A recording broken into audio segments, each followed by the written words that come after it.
Since 1999, when Nigeria began the democratic system of government after the military surrendered power, Nigerians from all walks of life jubilated and rolled out the drums. 25 years after, it has been mixed feelings in the Nigerian democratic space, with many referring to it as suffering and smiling. In this report, our correspondent Dele Fason takes a look at the challenges facing the Nigerian democracy and lessons learned. The report. 25 years of practicing democracy could be described as a long year, which is enough to put Nigeria on the world map as a result of its resources in oil and gas, agriculture, as well as human capital development. The reverse seems to be the case, as Nigeria still experiences the teething problems such as leadership, ethnic and insecurity, to mention but a few. A senior advocate of Nigeria and former president of the Nigerian Bar Association, Chief Thompson Opoku, as well as some rights activists, describe Nigeria's democracy as a fragile one.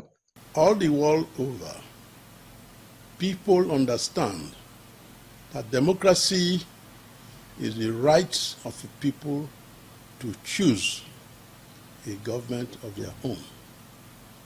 So I ask myself, are Nigerians exercising that right? My answer is no. If politicians go all out to procure nomination, go and ask them. The honest ones will confess to you that nomination of candidates by political parties is purely monetary. The more money you have, the better your chances of winning nomination. The challenges faced by Nigerian democracy is the people who operate the democracy and the people who follow them. Both the leaders and those being led. That's the greatest threat. And of course, you now talk about structural defect in Nigeria's federation. Nigeria is federal republic. Are we a federal? The answer is no. You're running a unitary system. Lessons learned everywhere, whether negative or positive.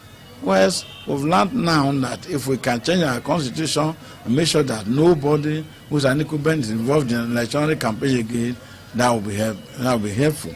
And moreover, we have discovered that there's insecurity everywhere because of our political leaders, because we are not able to select good leaders. Speaking on the lessons learned, the legal luminary said Nigeria has learned nothing democratically, as our electoral system is nothing to write home about. I do not think we have learned sufficiently any lesson at all.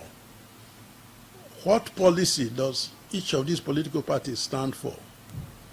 Are they to the right? Are they to the left? Are they to the middle? We have not learned. Even the freedom of speech